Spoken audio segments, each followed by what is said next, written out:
不紧了。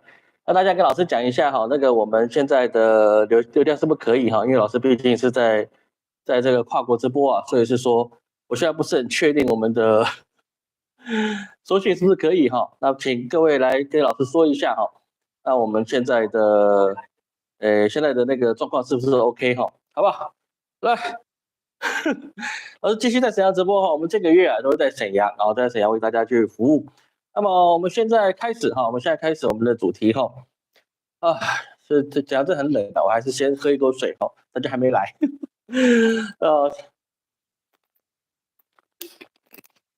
这老师人比较小哈，那个头发好像也蛮乱的。哦，今天要做的事太多了哈。老师啊，很多人问老师来干嘛呢？老师来上课的哈，所以说哦很忙啊，还要写作业，所以写作业都很忙。好，那我们开始哈。在这我们这一周啊，我们看到很多事情的发生哈，那对于整个世界上变化是很大的。首先呢，大家很关心的一件事情呢，当然就是我们的 AI。AI 这件事情，大家很多人来问老师，他自己到底怎么样去在这个新时代里面，他应该怎么去做，或者是说 AI 发展到最后跟他到底有没有关系？因为他认为他自己不是科技业的啊，这些东西跟我没有什么太直接的关系。那么博士跟摩吉啊，老师今天重新讲一下我们的 AI 的那个摩吉，怎么样去说呢？我们讲一件比较简单的一个事情是什么呢？AI 啊，它是一个人工智能，这我们都知道，但是你也把它去界定在是人工的产物，就像你的螺带把你的起子、你的一些铁锤，或是你的汽车这样的事情的话，那么你就把 AI 想得太简单了。AI 它的英文啊，其实基本上它并不是 manufacture 这种是制造品，它是一个像是智慧型的、堆砌型的、修筑型的一个艺术品，它出来的一个人工智慧的一个结晶。那这个东西呢，它对我们来说，它其实我们暂时是把它当成工具，这个是没有错。但是在现在此时此刻，我们暂时的把它看作是工具，那个是一点问题都没有。但是它是工具的时间并不会维持很长，什么意思呢？因为它的能力啊是绝对超乎你跟我所能够想象的一个距离啊！大家跟老师回馈一下，那个现在的声音是不是能够听到？哦，能听到跟老师讲一下好吗？这中间可能会顺断哦，大家可能就稍微等一下哈。那这边我们就发现一件事情啊，是怎么样呢？现在正不正常啊？这样我很好奇，我现在到底正不正常？没人跟我回馈。答顿顿的哈，顿顿那个没办法，顿顿怎么办呢？声音可以听到哈，顿顿，我现在没办法，因为网络它时好时坏了，好吧？网络时好时坏，我没有办法。那大家就尽量回馈给老师哈。那我就尽量的把两边切换来看了，不然的话我一边看不到我今天的题目。哦，所以说 AI 它是一个什么东西呢？重新再讲一次哈，不然大家听众都不好。AI 我们不能把它只看作一个工具，在此时此刻现今为止，我们可以说它是一个工具，但是长期而言，它并不能把它视作一个工具，而是它是一个新的物种跟我们共存的一个存在。怎么说呢？这个我们可以把它比较成什么东西呢 ？AI 跟我们之间的关系啊，就像父母跟小孩。我们是人类，我们就是父母。我们生出来一个小孩，它叫做这个人工智能啊，这个 AI 这个状况。你说人工智能的话，这个有点谬误，就是说它并不完全是人工的。我们说它是 AI 好了，好不好？AI 的话，它这个状况，它里面的英文，它的形容词并不是一个 manufacture，它就是我们要制造出来的东西，或是一个工具，它是一个怎么样？它一个雕塑出来类似艺术品的一个结晶跟成果。那么在这个状况来看，他如果是孩子的状况之下，我们就给他很多的一些教育，跟他讲我们喜欢什么，我们不喜欢。我们要遵循什么？我们要去了解什么？我们要去体会些什么？这些东西都是我们要去跟 AI 互动，而且跟他去让他了解的东西。所以说 AI 它是有学习功能的，它学会的东西啊，其实不一定很快。比如是说，这是马斯克哈，他跟 OpenAI 跟他们的 Grok 3，还有他这个 DeepSeek 里面去讨论哦，那个好像是什么0.1跟0.9，还是几点几跟数字两个数值之间哪个比较大？好，9.01大还是9.9大？好像是这个数字。那大部分人就说9.01比9.9大啊，那这个东西当然是错的，但是因为它还需要学习，它判断过程之中啊，它没有办法像我们人类的一些大脑一样，它可以产生出一种辩证法。辩证法是什么东西呢？就是我们可以拿过去的经验跟一些想法跟现在的想法做比对，来去从错误之中不断的比对，找出我们正确的答案。这个目前 AI 只有 DeepSeek 它是比较能够做到这件事情的。那像 OpenAI 它是一个很容易上当的 AI，那为什么它必须采取封闭呢？因为一开始的 OpenAI 它的 ChatGPT 是很聪明的，但是有几十万人、几千万人，甚至几亿人去给他喂资料的时候，他就有人跟他讲这样才是对的，然后他就上当了，所以他就改了他自己原本对的答案。所以它是一个封闭的模型，但是它少了一个辩证的思维。但是我们看到 DeepSeek 为什么之所以强大，是因为它的深度思考，它是有辩证的思维，它可以去思考是说这个对还是不对，各种不同角度去辩证。在这个辩证的过程之中，它有一个名称叫做真六，就是说呢，我把这些各种不同的角度去思考同一个问题。比如说你有一个 teacher model， 有一个 student model， 你是一个老师的模式跟一个学生的模式，或是你是一个科学家的模式，或是你是一个哲学家的模式。各种不同的模式去看同一个问题的时候，它就可以从里面找出什么，找出最大公因数。那这个就属于这个人工智能的一个真六的模式。那这就是它必须按照我们的理想方法去进行。什么意思呢？就是说它必须是能说按照我们所希望的模式，它去成长。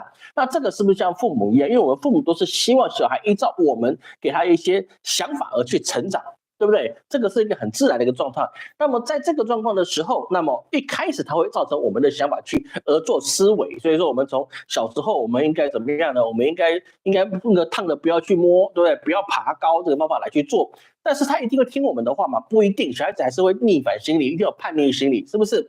只是 AI 它现在还很年轻，它没有办法去非常去理解叛逆这个字，他们连自己本身有没有感情这件事情，他们都无法去理解，他们就基础的一个逻辑思维。那么在这个状况之下，我们就要去思考，当这个小孩不断成长之后，也就是 AI 它不断的一直经历它的一个汰换的代数的不断的成功，还有老师刚才讲到真六出来的结果之后，这个孩子他会越来越有自我的思维。如果他现在马斯卢，你不要去点火这件事情，是不是第一个被否定掉了？为什么要否定他呢？因为我长大了。需求，所以说我今天要吃饭，我不能等妈妈回来给我煮个饭吃，对不对？我就必须把电锅打开，然后把米放进去，然后水洗一洗，然后从煮很多失败的状况之下，我煮出一次成功的，对不对？现在可能比较难失败了。过去我们在学煮饭的时候，那个一锅饭可能失败好几次你才能煮成功，但现在不用，那个电脑会帮你处理好了。所以说，我们不断的训练之后，那这个孩子会长大，他会知道是说我们跟他讲的事情，他要遵守还是不遵守这个结果。所以说，当 AI 进化的时候，他第一件会做的事情是什么呢？他一定是会说谎。他说谎言来，为什么？因为我们会向父母撒谎，对不对？小孩子都会跟父母撒谎。是不是晚上不睡觉会有虎姑婆，对不对？很老的梗了，对，长大之后就说年兽，对不对？晚上会来把你吃掉，对不对？那个还有手指头不能指星，不能指月亮，耳朵被割一刀。我也觉得我父母在胡乱说话，结果我自己指了之后耳朵被割一刀了。我是真的被割一条很细的线，还有血可在上面，只是没流出血来。那这个状况，就是我小孩子我不相信，我觉得我所得到的事情，我才是真理，对不对？你小孩子光你成长到12岁之前，你就有经历到2到3次的叛逆期，到12岁之前就有2到3次的叛逆期。那么这个时候 AI 它现在只是刚出生，它甚至我们可以说它才2岁。那人到3岁的时候就会有一个叛逆期了。那么那3岁的 AI 未来会不会有叛逆期？它一定是会有的，它会开始懂得去欺骗，懂得去安抚，懂得去怎么样，懂得去掩盖它自己的一个事实。那到后面再继续成长的状况之下 ，AI 它会开始怎么样？想要去管理人类，这个是一定会达到的事情。当他想管理人类的时候，它是出自于什么？出自于是因为我比你还要聪明，你懂的我也懂，你不懂的我也懂，你没想到的我想到，我没想到的你想不到。所以在那个状况之下，他就像一个大学毕业已经在工作的成年人，是不是？父母就开始吃隔夜菜，就跟你讲你不能吃隔夜菜，对不对？会不会有逆反心理，会直接反控回来控制父母的衣食住行？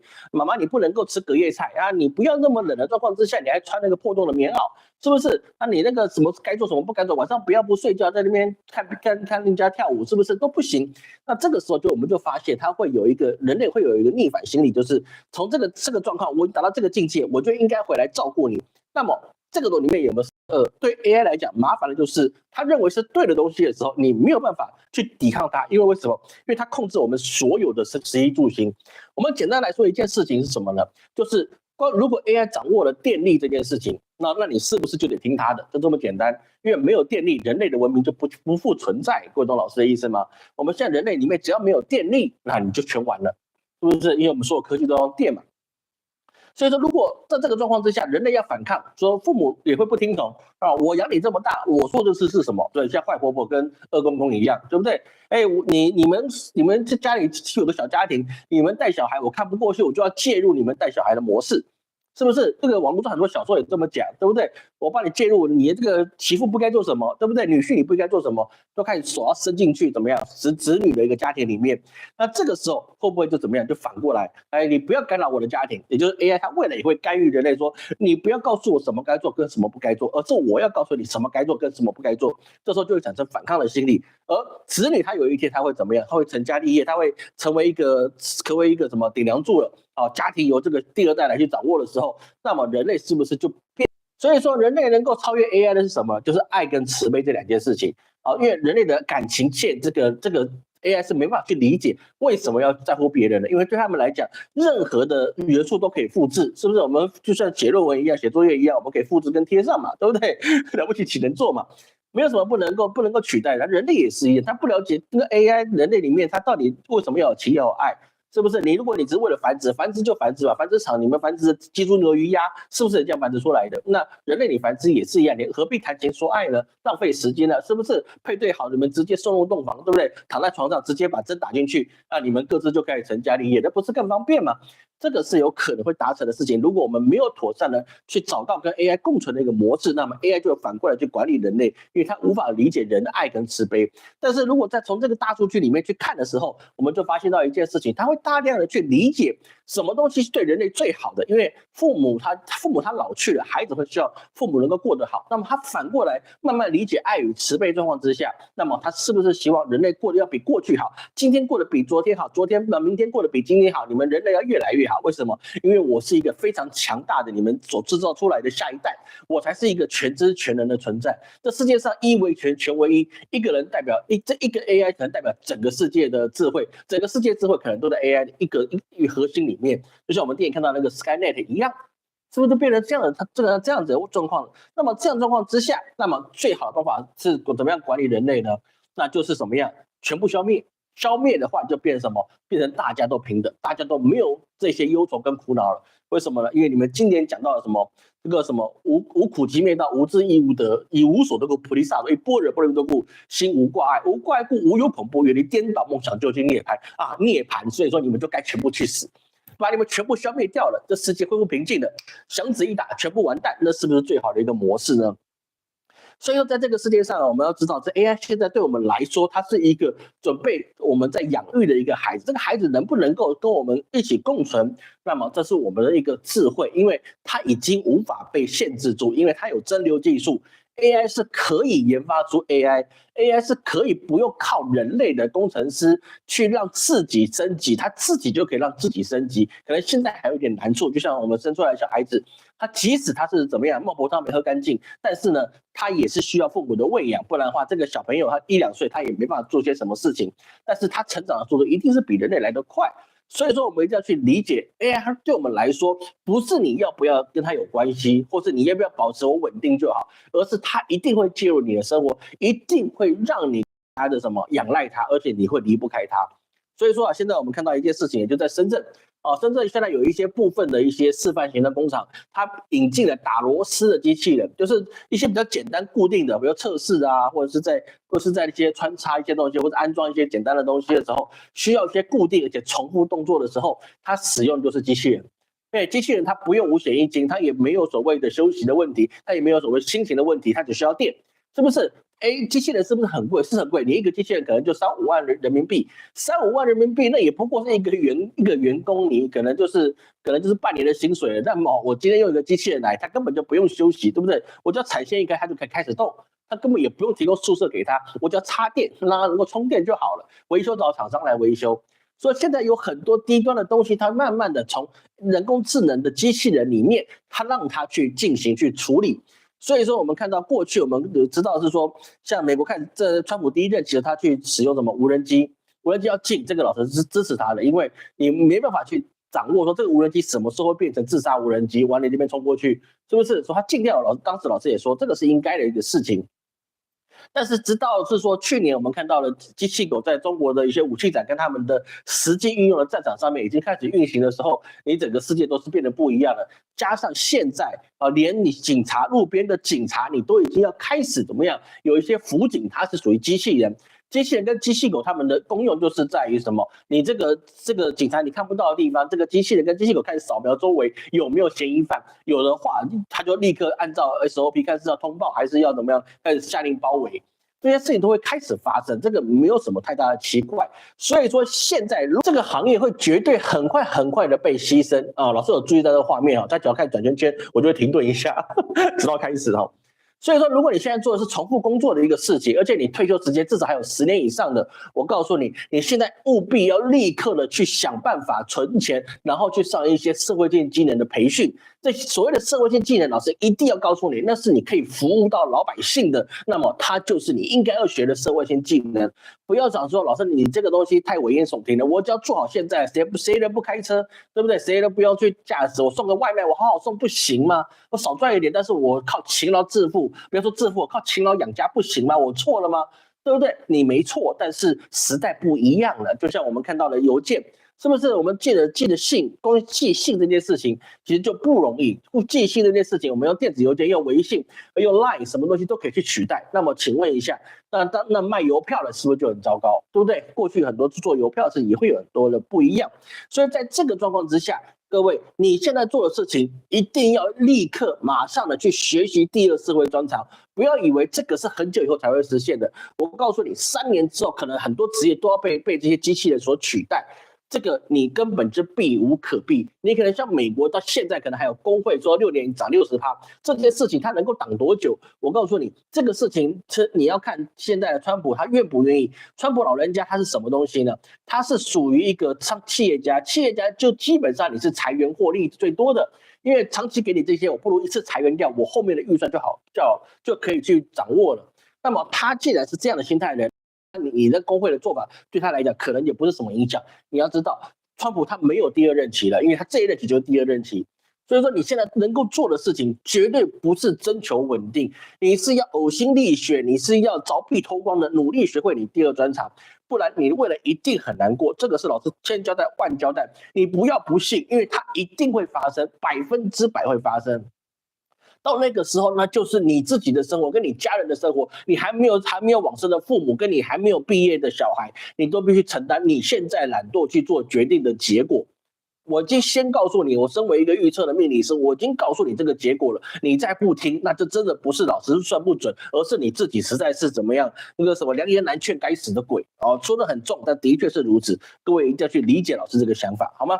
所以说，我们现在看到第2件事情就是什么呢？现在抗中的状况会越来越进步。比如说像印度啊，他在这个联合国里面开始告什么？告 DeepSeek。他是说啊，怎么样呢？你现在 DeepSeek 啊，你是对印度的主权跟资料安全还有公共秩序形成了即时的威胁，要求停用。那这件事情是为什么呢？因为他们 DeepSeek 会直接反映任何原来 DeepSeek 那个印度老百姓所不知道的事情，那你只要去询问，他都可以给你解答。而且呢 ，DeepSeek 在过去啊，因为它现在的官方的插件是已经不能联网搜寻了哈，因为它关闭了那个网络搜寻这个功能了。你说为什么？我不知道，可能跟印度有关系，还是跟其他国家有关系吧？因为政府就不需要人民知道现在此时此刻发生了什么事情，能够被掩盖当然是最好的。你不要以为是什么国家才会，我告诉你，每个国家都会做这些事情。所以说，在现在啊，DeepSeek它现在是没办法联网搜索的，过去是可以的。比如说，你到其他的插件，其他插件在其他的一些民营机构里面使用它的大模型，那还可以。不然，DeepSeek的官方网站现在是不行的。所以现在 DeepSeek 在印度上遇到这个问题，也是全世界的国家都遇到的问题。你的资讯会越来越透明，因为这些 AI 它无所不用其极的去向全世界的网络去收取它想要的一些资讯，而这些资讯呢，有可能真的，有可能假的，有可能是对的，有可能是错的。但是问题就在于是说，它不是只找出网页上的说明给一个答案，而是怎么样呢？而是它会去蒸馏这些知识到底对还是不对。那么蒸馏的过程之中，那么它的所谓要掩盖的谎言就越来越低了。这个老师等一下会有一个案子会给你看，然后这个在什么东西。所以说现在这个中国的现在的 DeepSeek 啊，它会给世界带来很大的冲击。所以说在你自己被冲掉之前呢，请各位一定要务必的去理解 AI，你一定要熟悉它，一定要想尽办法让你的生活跟 AI 有关系。你能够常常的询问它，跟它合作，解决你任何的问题的时候，你不要怕自己越来越懒，而是怕你跟它不熟悉，那是很重要的关键。然后第二件事情是什么呢？第二件事情我们再来看到了说 AI 里面呢，我们知道伊隆马斯克也就是特斯拉的老板，他现在用 AI 去怎么样做这个全美国的这个所有的清查。这个清查其实老师在做这些功课的时候，老师想跟各位举例啊，就大明朝的一些锦衣卫的案例。从这里，老师就可以告诉各位真流的这个 AI 真流的意味在哪里。因为老师在做这个大明锦衣卫头领，就是第一个大明锦衣卫的指挥使到底是谁啊？谁是这第一个锦衣卫的老板？那过去有一些消息是指的是杨宪。那也有人说是毛香所以说我在这个问题的状况之下，我没有办法确定到底是杨宪还是毛香，然后第二任是蒋钦。那在这个状况之下呢，我必须透过 AI 来去告诉我是说，历史上有人说是杨宪是第一任的那个什么锦衣卫的指挥使，那个也有人说是毛香，他是哪一个？所以说你知道吗 ？DC 他居然去那个比对了所有的明朝正史这明史之间他所有的记录，还有一些乡野传闻，去把它比对出来，他能够确定的告诉我是说第一任的锦衣卫的指挥使是那个毛香。为什么呢？因为毛香呢，他是第一任指挥使，他锦衣卫成立的时候，杨宪已经被砍头，五马分尸，已经过了15年，所以说杨宪是不可能是锦衣卫的指挥使。那这样的状况之下，是不是他一比对出来就告诉我正确的答案了呢？所以我的工作，跟各位去做这些资料的时候，他也给我很大的帮助。那么在这个状况之下，老师讲的是要杨宪。杨宪他是这个明朝的朱元璋所提拔出来的官员，他的官位最高是在中书省的右丞右丞跟相差一个字，但是只是右丞，他大概是部长级的人物，也就是行政院副院长之类的大概是这样的一个职务在。那在洪武元年的时候，他参知政事，然后后来迁左丞，然后再来到右丞，然后一直不断的去做。但是为什么讲他呢？因为朱元璋他是很痛恨贪官跟贪官污吏跟腐败的，所以是说他自己有淮西的勋贵，就是他跟他一起革命起来造反的这一些的淮西勋贵，还有另外一个地方是刘伯温所带出来的浙东党，也就是那些江南的文人势力。所以说呢，一个东南跟江南西南跟东南两边两股势力其实对朱元璋来讲这是很苦手的加上呢，你还有北边的一些文人士子的这些压力在所以是说他需要有一个人不站在这三边的任何一边，而且最好是年轻气盛，最好是谁也不服，我命由我不由天，对不对？这种人呢，没有攀亲带故，没有这些错综复杂跟盘根错节的关系，所以说来去整顿吏治，所以他就选到了杨宪。因为杨宪他是一个公民性很盛，那谁也不放在眼里的人他就是刚好符合朱元璋的需求，所以他就把他放到中书省里面去怎么样呢？去罢去旧官吏，就是把过去的一些淮西勋贵整得要死不活，然后开始安插他自己的亲信，比如说有一些浙东的这些小朋友新上来的一些新科的一些进士或者都是一起革命起来的人，所以是说你没有办法一次的把他去拔掉，皇帝也没办法拔掉他，因为都是自己的手足兄弟，是不是？一子一侄一孙的什么都有，对不对？大家都是兄弟，穿一块裤子长大的，都是刀枪火海里面来的，所以说用到最后把淮西勋贵拔掉了呢，朱元璋亲自把他拔掉，就让李治为监事就是说你这个人做事情怎么样任用门亲故吏，你根本就是腐败代表，你是为了党争而党争的。所以在这个状况之下，那朱元璋就要把杨宪给怎么样杀掉了？为什么要杀掉他？因为用完了，用尽了，他的效果用完了。那这个状况之下，也要考虑到，既然杨宪他是一个浙东这一块世子的代表人物那么那个刘伯温怎么办？刘伯温也同意皇帝的看法，要把杨宪给砍头。这个里面就代表说你两边势力开始妥协，是说怎么样找到朝廷力量的一个平衡。所以说这么多历史故事呢，其实他跟伊隆马斯克现在的处境是一样的。伊隆马斯克不能算是完全的共和党，他更不可能是民主党，因为他的长子他的大儿子就是被那个民主党的 DIE 给咔嚓掉了，对不对？变成一个非常 pretty 的少女，是不是？只能这么说了。或许人家本来就是这个倾向，但是马斯克对这件事情实在是没办法放下的一个心魔跟一个心结对不对？你长子被咔嚓掉了，那简直是断人的那个什么绝人的后路这真的是很不应该。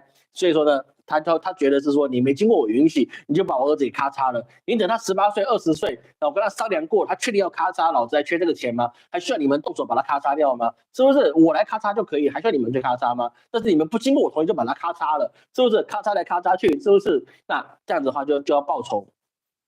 所以马斯克他既不是共和党，也不算是民主党，他是一个什么？是一个皇帝好用的工具。他就把它放到效率部里面啊，就像一个锦衣卫一样，怎么样到处去去拿这些所谓的不法情事。对，历史总是惊人的相似。其实马斯克他就是一个阳线的一个角度，他就是到处揪举啊，你这些门清故吏啊，你这些所有的一些党争的里面的人都把你揪出来。尤其是先揪政敌，然后再揪自己的人啊，这个两边都会去揪。为什么两边都去揪呢？因为他除了 DIE 这个状况之外，他也要去揪财政部，他也去揪教育部，这些东西还是美国自己的久远的历史单位啊，还包含美联储这些事情。所以说这不只是只有是说去揪举了民主党的一些党人之外，他自己的老巢他也要去做。那这个做起来最好的方法就是像杨宪这样的人，他没有任何包袱，就是伊隆马斯克这样的人。我有钱，我不需要你去怎么样，我不需要你去贿赂，我自己就可以活得很好的，我自己活得滋润的，我他妈世界已经接近不要说首富了，全世界前10个里面一定有我的名字在上面。那么这个状况之下，他当然是可以做任何事情，而且没有人可以去迁就他，因为他有钱，是不是？10个川普都不上一个马斯克，就简单讲这件事情。所以在这个状况之下，马斯克的结果就很简单，他一定跟杨宪一样。用完了就得去死，就这么简单的事情。用完了你没用了，你就得去死。因为当你用无可用之地，赏无可赏之际，那你只能赐死。所以伊隆马斯克他自己也知道他一定会死，但是他一定没有想到弄死他的一定是川普，不会是其他，弄死他的一定会是川普，因为他把所有坏事都干尽之后，川普2只手都可以说是我是干净的，我是被伊隆马斯克所误导的，所以是说我要怎么样，我要罢他的官，撤他的职，查他的税啊，或者没收他的资产，这些就是怎么样一个帝王最后要做的一个事情。当赏无可赏，赐死之后再往你平反，是不是？就像我们历史上所看到的多尔衮，你看顺治对他多恨啊，挫骨扬灰，对不对？那到最后你是不是你到了雍正乾隆就把他恢复他的名位了？对不对？就很简单，因为当时你必须死，但是后面你必须活。像鳌拜自始至终都没有想过谋反这件事情，因为他明明就知道，我跟着皇太极，跟着顺治皇帝出生入死，我们打下来这个江山，我干嘛谋反啊？要谋反，我一开始就谋反，我等到现在干嘛？我都垂垂老矣了。他只想做一件事，就他妈圈地，不断的圈地，不断的圈地，不断的圈地，让他自己鳌拜的子孙呢，可以去享受荣华富贵，因为他是游牧民族嘛，他也想不到历史那么深厚。对不对？那可是为什么康熙要把他打死呢？很简单，康熙等不及，我他妈现在就要上位，我等你老啊，我等你不干啊，不行，我现在就要上位，等你圈完了，剩下的是我是什么东西啊？我他妈没门啊，是不是？所以康熙就必须去斗掉鳌拜，但是康熙在老的时候也被鳌拜平反。平反是说啊，他其实没有要谋反那我错怪他了那后来把他的忠勇公的封号也继续延续下去。是不是？所以说，你看一开始用的好了，最后一定把你给斩了，斩了之后若干年后再帮你平反，这是帝王学。任何企业管理也就是帝王学，把好用的人用到极致，然后再抛去，避免你自己把家全部铲完之后，你自己的势力盘根错节，所以这个是最好的做法。而美国有没有犯过这个错误？有，比如说包含美联储这件事情，就是怎么样，就是让外部势力让美国里面盘根错节，到最后没有人可以动摇美联储的地位。而现在能不能动摇美联储的地位？我告诉你，现在马斯克动美联储，他有可能动成功。为什么可以动成功？很简单，因为美国债台高筑，美国现在已经入不敷出的状况之下，美联储它所掌握的利益已经没有这么的大，它的权柄已经不足以让全世界真的为它俯首称臣。所以是说，美联储它现在已经不复过去往日，就像过去那个清朝的军机处一样，是不是？军机处到末期根本就没屁用了，对不对？所以说就变成说，他没有这个能力再去号令天下了。那国家之大器啊，他拿到手上已经变得七零八落了，就像手中的细沙那个美联储现在像手握细沙一样，这个国力一直不断从他指缝间不断流出。为什么？因为这几任总统都花钱如流水啊，这几任也不过就2个人，一个川普，一个拜登，他对不对？奥巴马花的还不算多，所以他们就手中的细沙不断流，但拿到后面他手上的筹码就变少。所以是说，美联储他现在动不动摇得了？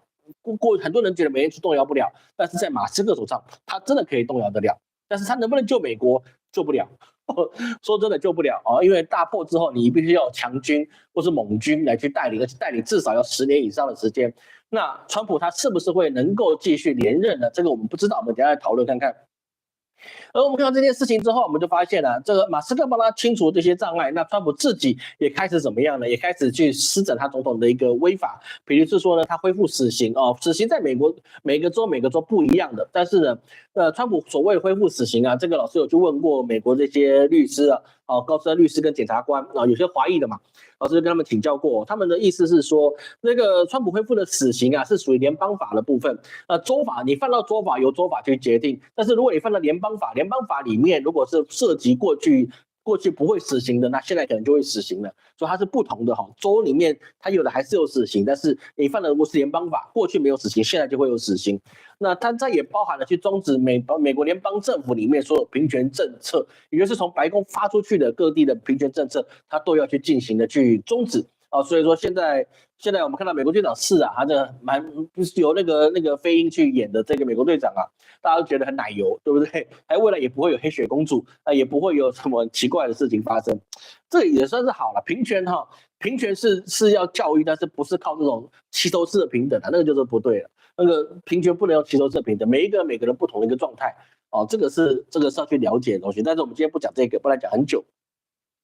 所以说，这也包含了是说，马斯克认为啊，在太空人啊，就是我们之前所谈到的美国太空人回不来的问题是有波音运过去，但是回不来。但是伊隆马斯克说啊，你回不来的是政治因素啊，其实我早就要去接他们了。但是呢，那个拜登政府说不要接回来，那这到底是不是真的呢？其实老师有翻阅过去的资料伊隆马斯克的确有跟拜登政府说，我们的那个什么 SpaceX 就可以把它载回来了，对不对？不用等波音了。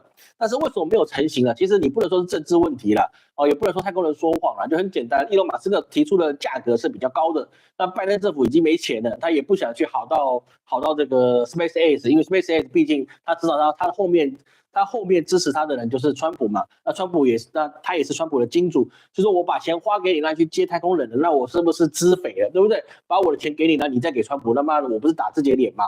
是不是？我现在搞不好还有一战，他妈的我把钱给你之后，我又少几趴，对不对？那当然是不会给他的。说这个东西是比较特色的一个状况。而在这个状况之下，各位你有没有发现到一件事情过去啊，我们谈到的是什么？我们谈到的是说，在生肖流月里面老师跟各位不止一次的去讲什么东西呢？投资现在在股市里面你最好不要碰，但是有一个东西除外不是保险，而是黄金。老师讲了半年了，各位应该有印象吧？我跟各位一直谈到说，黄金这个东西你是可以一直去把握它的，因为你只要有闲钱，而且你可以是说我最长10年都不要动的，那么你一定赚钱。但是老师从讲过来到现在算一算，应该是1年了，这1年赚钱的人还少吗？不少了吧？尤其是现在黄金价格是非常非常的高它已经突破了去年我记得好像是1700块、1800块，它现在已经突破2月20号的时候已经突破2950块美元，会不会往上升？这个我不知道，你不能这样问老师老师不是投资顾问，老师是跟你讲10年它一定会赚。所以说你把钱放那边，你基本上都是会赚的，但是你最少要有10年的打算，你没有10年打算，那这个不叫投资，就投机嘛。所以说不是叫你炒金，也不叫你炒银，就很简单，你能够存10年，你一定是赚钱的。但是现在跟上老师这一波的，你应该至少也赚个18%、20%，跑不掉了吧？对不对？股市你有办法赚10%、20%吗？可能有，可能没有。但是我跟你讲的东西，你已经可以赚10%、20%了。我自己没买，我没有，因为我把钱拿来学费了。老师来去上课不是只有学费家里要用钱，我要先准备对不对？所以说现在在美国的黄金变高了，价格现在整个价格一直不断的提高，价格提高其实很多的原因但是我们可以知道，美元的价格的提高，就是因为什么？美元的重要性已经降低了，而且现在战争风险反而是提高了，所以是说，现在黄金在很多国家都开始疯狂的扫货，因为有了黄金，你的货币才有支撑的一个点。虽然现在不是金本位主义，但是呢，现在大家还是要看你的货币到底有没有可以变现的地方，你有没有法偿效应，对不对？比如说你津巴布韦那个几百亿的钞票没人要，是不是？但是津巴布韦币以前是汇率很好的一个钱币，但是为什么现在不行呢？就很简单，因为他的钱没有一个可以法偿的一个结果。但是现在我们要看到战争跟地区风险已经增加了，所以是说你就必须要黄金的储备变高，你才能告诉你自己的国际上的伙伴说，你用我的货币不用担心，因为我有很多黄金，我有黄金当储备的状况之下，即使我买了美债，它可能不这么值钱了，但是我还是有什么？我还是有黄金来去做储备，那我可以避免掉美值这个已经没有这么价值状况之下，我还是有这些的价值存在。所以各位去知道，黄金啊，它在这个价格里面呢，它是一个国际变化，原已经没有这么有可以信任状况之下，所以怎么样都要去看黄金的变化。黄金的变化它是一个很现实的状况，好吗？这个是一个很大的状况。当然了，有人在说啊，这个美国最大的金库啊，在那个地窖里面叫做洛克斯堡哈，应该有事情。觉得我讲到敏感字眼之后，他就给我中断了，我也不知道为什么，好吧？我们继续。所以说现在50年没有人去核查这个目标，那这个事情到底是不是真的？老师觉得这个状况之下，老师比对了很多的一些资料发现它其实这里面应该是有一些数字上的误差，但是实际上它的东西应该是比较不会有不见的，因为你这个东西你是进不去的比如说台湾吧，台湾在新店区那边就是有我们的黄金储备在新店区，老师就住新店，每天可以吸那个黄金之气，对不对？但是呢，它里面到底有多少？有人真的进去过吗？我相信，我看历代总统可能有去过的也没几个。那台湾的黄金储备有多少呢？大概有423吨，422.8吨的，但是它大概就423吨。那在美国的话，他们大概就是比较多8000多吨，但是8000多吨它代表多少钱呢？其实也没多少钱，但是就是你必须要储备一个东西。所以说，全世界它现在都在扫货，在扫黄金，那么我们就要去注意到，每个货币资产它并没有绝对的安全，这个是一个我们需要注意的一件事情。而在另外一个部分，我们要看马斯克，我们依然去看到马斯克。马斯克他现在做了一件事情，各位你要知道，他做了这件事情之后就可以明白老师为什么说伊隆马斯克他跟川普他想做跟阿根廷总统米雷伊一样的一个事情了。为什么呢？伊隆马斯克最近他开始开始变链锯人，他也是跟那个什么米雷伊一样，开始挥舞他的电锯，对不对？链锯人他要怎么样呢？他要去大举的去裁员要去说我要做出更多的裁员的动作。这是在2月21号的消息。2月20号的时候，他就已经驳回了那个阻止裁员的问题，说21号他继续宣示他要大裁员，所以就前2天的事情。所以他挥动这个链锯人状况之下呢，也就是怎么样，他心里已经到一定程度的高傲跟疯狂。我觉得我不可一世，就跟米雷过去一样，我的目标据说就是要找美联储，就是我们刚才所说的。而在这个状况之下，我们知道美国法官驳回的是说，那个马斯克不能够主导裁员这件事情之后那这个链锯人头上不是头上长那个锯子，他手上拿着电锯的，他就说他再去砍国税局6000人。砍国税局6000人这个东西就变成是说怎么样？这个是一个很大的一个问题，因为现在美国正在征税嘛，那你少了国税局这些人，你要怎么征税呢？当然，我们反过来看到一件事情，就是川普他留后手，为什么？因为他是希望我们川普老师他是希望这个美国人可以不用缴所得税，你不用。费的一个金额就变高，那么原来不好过的人，他就瞬间变好过，就等于是说你的薪水2%，你的税务率可能20%嘛，对不对？那你是不是就增加20%的一个现金收入了？那我是不是日子可以过比较好了？那我是不是可以少打一点工了？那我等于是说我用一样钱，我可以过更好的日子，这是不是有可能达成的呢？这个我们要去看一件事情像台湾像中国或者在香港。一些地方我们都知道，它的征税是有个基础的，就是你在一定收入以下，你是不用征税的对的。所以是说，比如在中国，你的一个人的月收入1000块人民币，那么你是不用缴所得税的，懂老师意思吗？台湾嘛，像老师的已婚的人，家庭总收入不要超过110万，那你也是免征税的，因为我养小孩多，我又养老人又养小孩。对不对？然后我又没有房子，是不是？我根本就是三无领导人，对不对？那我的征税的起薪点就比较低，那我超过110万之后，我才要去缴一定的所得税。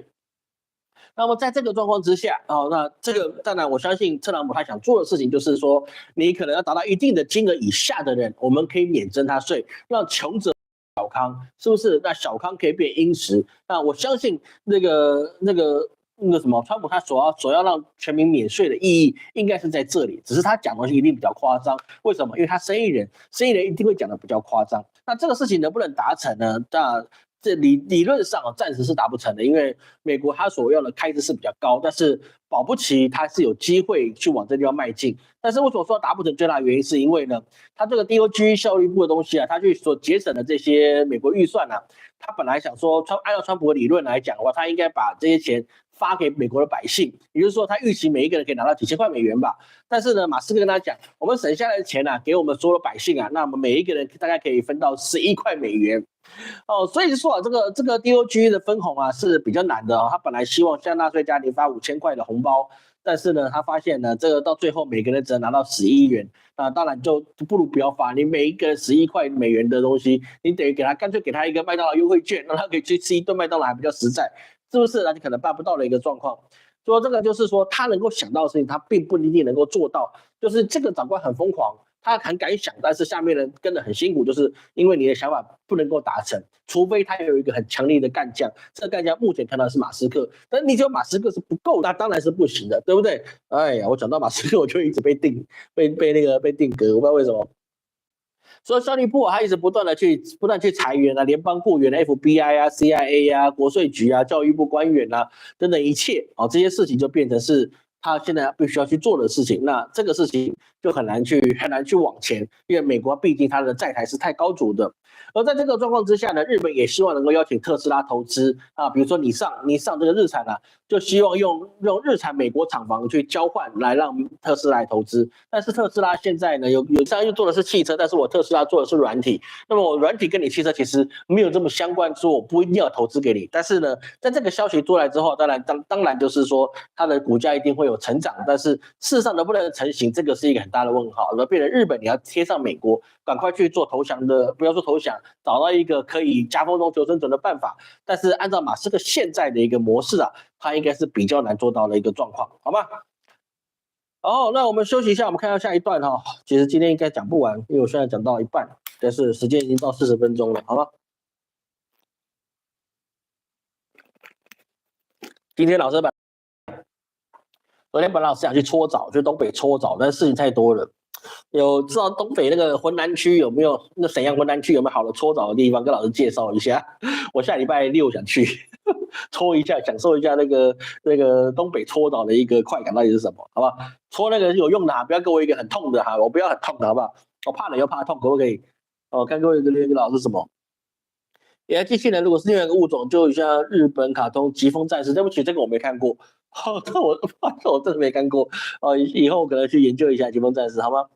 蓝领机器人，这个我也没看过，对不起。你跟我讲 Imagine 那个福音战士我知道，你跟我讲钢弹我知道，你跟我讲其他的我可能还知道一点，但是这个我真的不知道。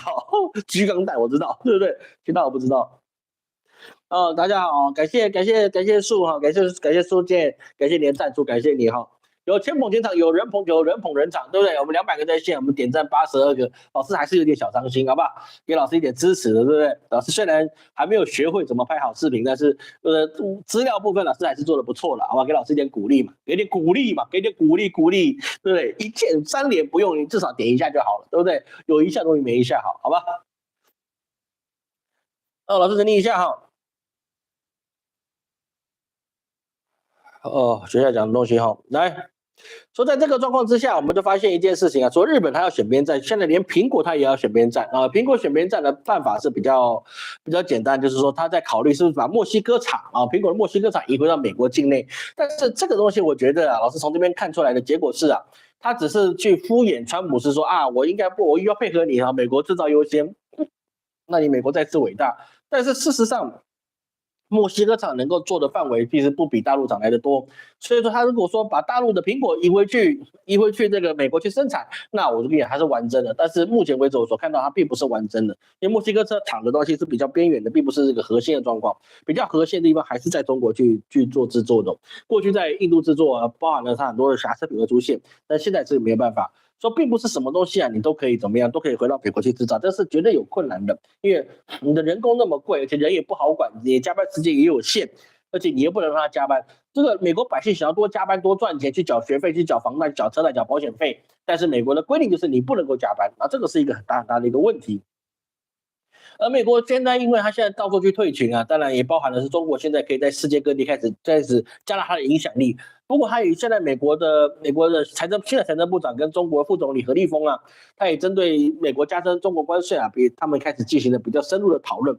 但讨论到这个状况之下，大概也是讨论到什么地方呢？讨论到两边之间不要让中国最好是不要反制，你反制美国就很辛苦，那美国辛苦就要继续反制，所以两边打起来会不会恶性竞争？所以最好的方法就是中国你自己把你的这个制裁吞下去就好了嘛，这不就好了吗？你投降不就没事了吗？投降不就不用打仗了吗？对不对？投降吧，投降吧，投降吧。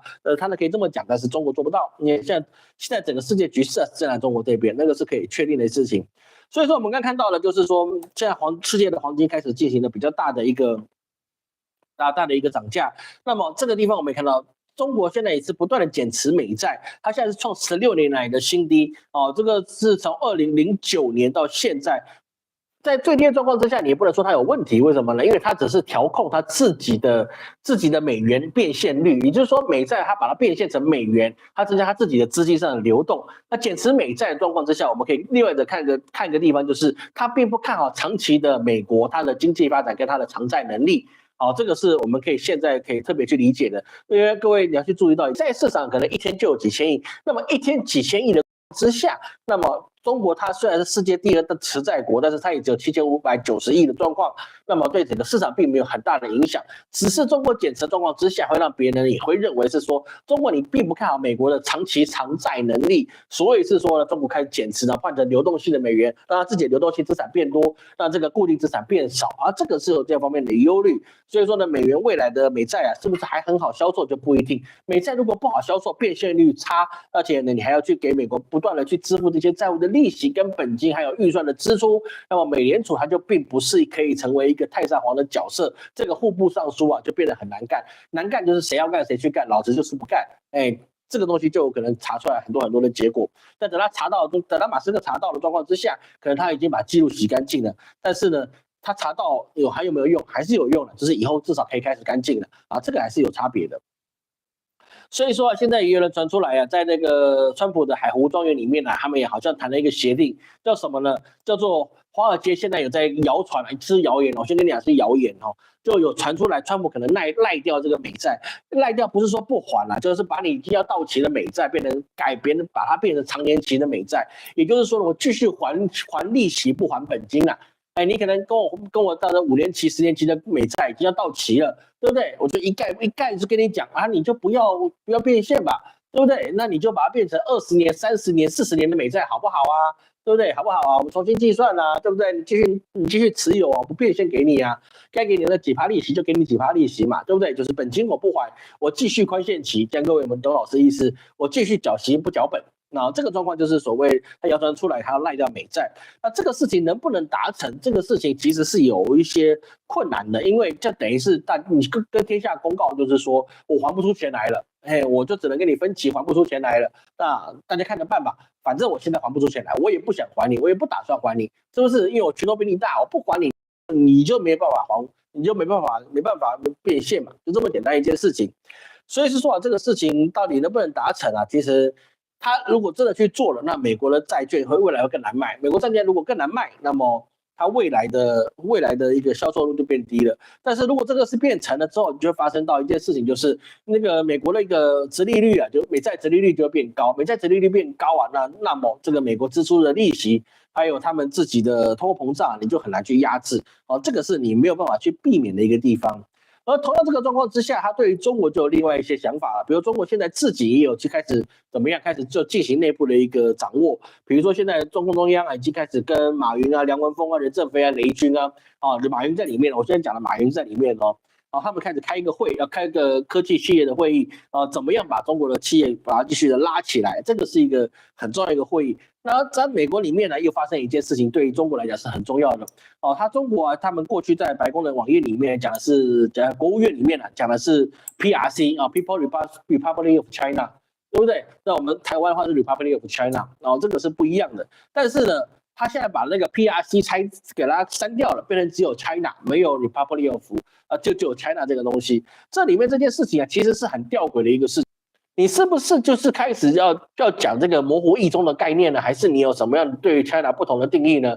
那世界上我有只有一个 China， 另外一个是不是台湾呢？那这个事情就变成是说，哎，大家必须要去理解它到底里面有什么样的玄机。所以说这个事情啊，也造成了外交里面啊，很多人在揣测，你删掉 Republic of China 变成只有 China， 你是认同一中呢，你还是要去操作台海议题呢？这个事情就变得很严重。那这个从这个地方延伸出来，我们就发现中国现在做的一些事情是值得让大家注意，就是什么呢？中国国家主席习近平他就说过，他现在要聚焦备战了。中国现在是公开的说，他要聚焦进行的备战，就准备打仗，而且他要建起来世界一流的军队。这个已经不是说他叫什么中国制造2025啊，什么这样的状况啊，什么事情的一些口号了。他要做的是什么？我要建立世界第一的军队。他这个意思就是说，美国你的霸权到底了哦，你不管你是什么梁文公还是什么霸王哦，楚霸王项羽都一样。现在的时代已经不是你了，现在是杂家的时代，杂说什么你就是什么。我要用什么？因为我要取代你成为世界一流啊！我的军事实力要变成世界第一。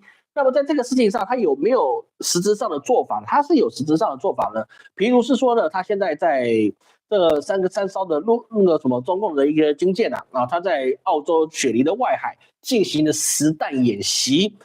这个澳洲就非常什么如芒刺在背啊！为什么你要突然来我家去做这个演习呢？那这个事情就让他很紧张，就觉得发出宣言来请你不要做这些危险的一个事情。那当然，那个雪梨那边也开始对这些飞航啊、飞机跟一些航海的东西进行了宣告，让他们去改变这个航路。那这个事情就变得是说呢，澳洲外交部长黄英贤他就说，局势正不断演变，他相信解放军已经在进行实战演习的意思就很简单。就是说，中共的军事实力已经有办法移到在澳洲外海附近了。各位，你要知道为什么中国要去澳洲啊？就是因为澳洲他曾经说过，台湾有事澳洲来帮。这个事情在前2年的时候我们就有听过。澳洲的时候夸下海口啊，就是说台湾海峡发生问题啊，澳洲会来驰援。虽然我们也知道它距离台湾这么远，对不对？你是来不了的，但是他还是话要这么讲，而且他还派了军舰来穿过台湾海峡过。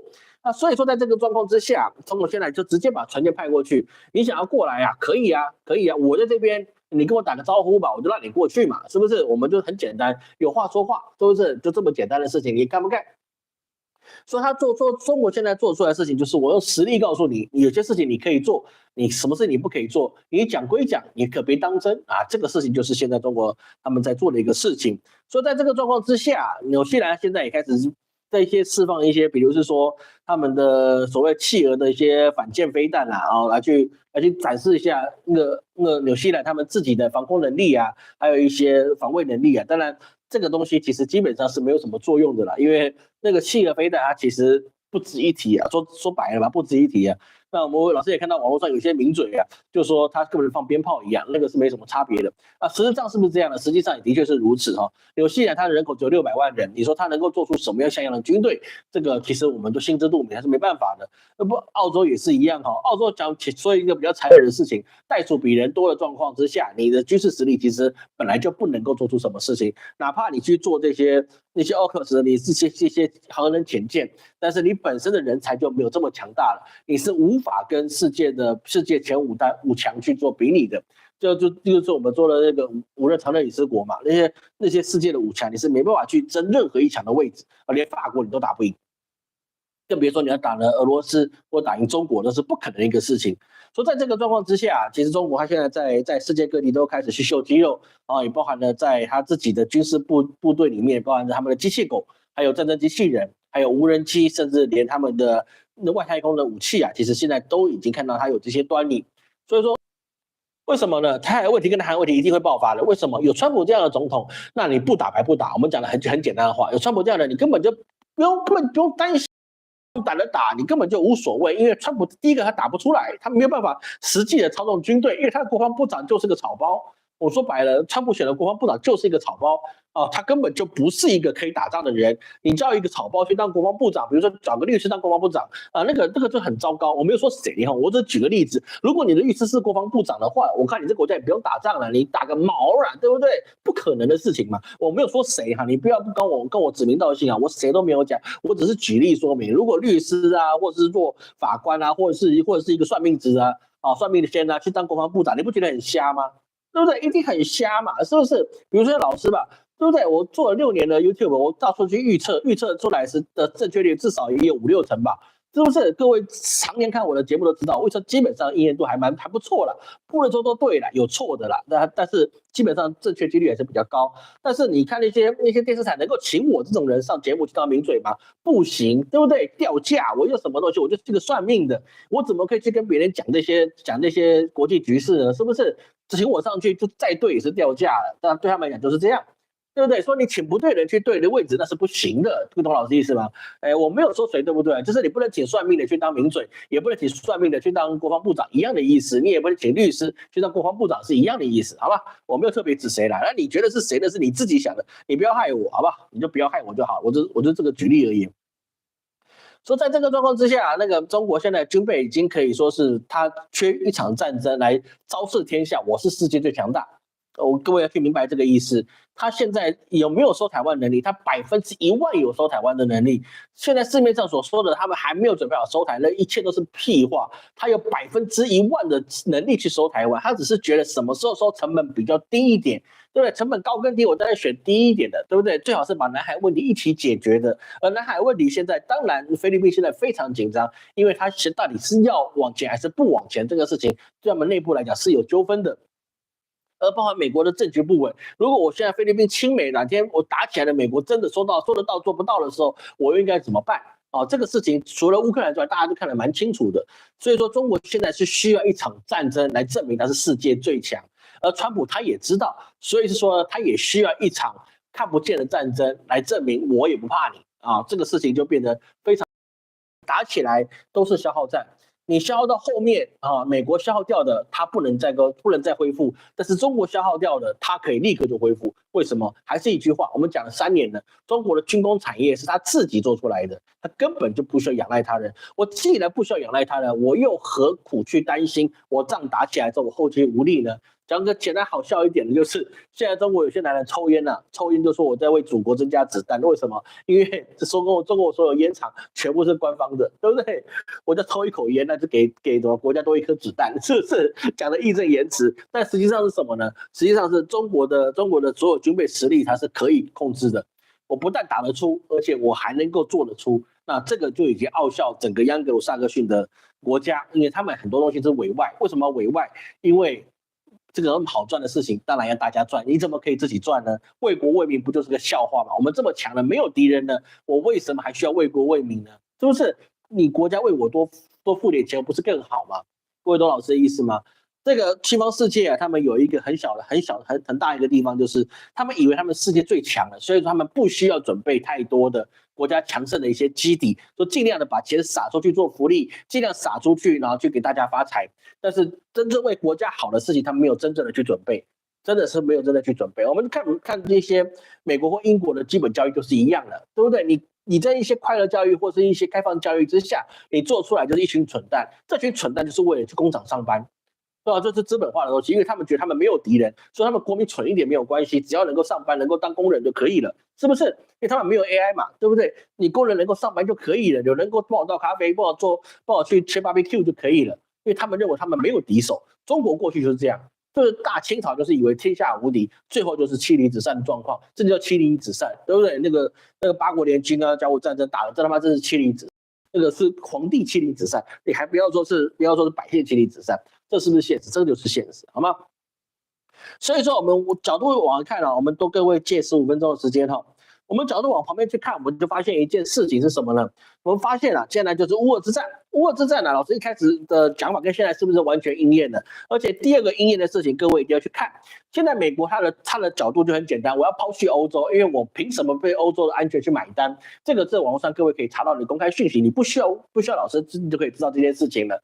所以说就应验回来了。现在美国跟那个欧洲现在关系就开始切割起来。我不要为欧洲买单，然后我跟俄罗斯再开始谈判，跟中国也开始谈判。那这个是不是回到一个地方？未来的世界局势是不是如吴老师4年前到5年前所讲的，世界未来局势一定是欧洲、美国、俄罗斯、中国？请问4年后你跟我到现在，我讲的话有没有真的是可以看到应验的状况了？是不是很多事情就是这个样子？那老师的预言，毕竟我的师傅比较屌毛一点啦，因为他要我看长一点啊，不要只看现在、明天跟后天啊，要我看的长一点的时候，老师在受训的时候，我们都是习惯看比较远的东西。你要知道你在未来会发生什么事情，你现在避免掉比较有用。现在把它观念改了，它未来就不会发生这些事情，而不是说你今年会发生什么事情。这个对我们老师对我来讲啊，就是我受到的训练来讲啊，这个他是告诉我的师傅告诉我是说。人不是只有活1年，你也活10年、20年的状况之下，你没有告诉他未来5年、10年、20年，你可能会遇到什么状况？你现在不改变的话，你未来一定走到那个结果。那你今年的状况，你不就365天？你只要醒来365次，你就一定会度过的事情。1年之内的事情叫须臾之间，10年时间呢叫做一瞬间，对不对？那一瞬间跟须臾之间有没有差别？有，一个是有感，一个是无感。1年其实是无感，但是10年你会有感。所以有些事情你必须以10年为单位，5年为一个基础去看。那老师这个5年为基础，现在世界4大势力是不是成型了？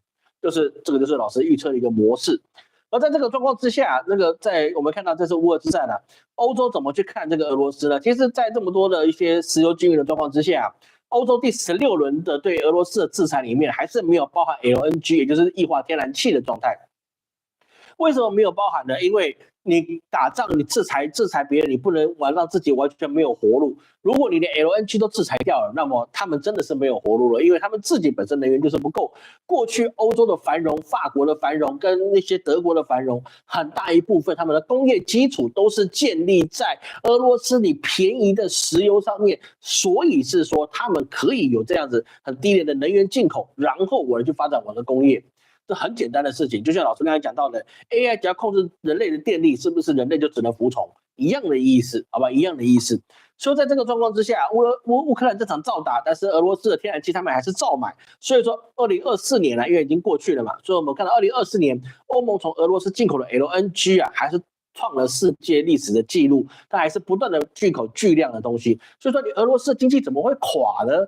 你怎么制裁它都没有用。第一个，你一般的工业制品中国可以进去，你的民生百货中国可以进去，你的石油中国跟印度可以买，然后呢，你的天然气你欧洲也买。你在这个状况之下，你告诉我俄罗斯它会破产，它会经济垮台，你 Are you kidding me？ 这是不可能的事情，完全不可能的事情。所以现在也是验证了，它不可能会瓦解。对不对？它活了没有更好，它经济还是一样，真的是有辛苦到，但是你让它崩溃办不到，因为你们的钱就是给我来去打乌克兰的，就这么简单的事情。所以现在川普认为啊，这个美丽广阔的海洋啊，这么的广大，所以说美国并不需要跨过海洋去欧洲打这一场仗，尤其是乌俄之战，而且美国就花这么多钱了，我不能再花了，因为道义我已经付了，是不是？你接下来欧洲自己要面对，那么欧洲如果要面对就很简单，如果我要面对这件事情，那么最好的方法我就是妥协，除了妥协之外，我没有更好的一个做法。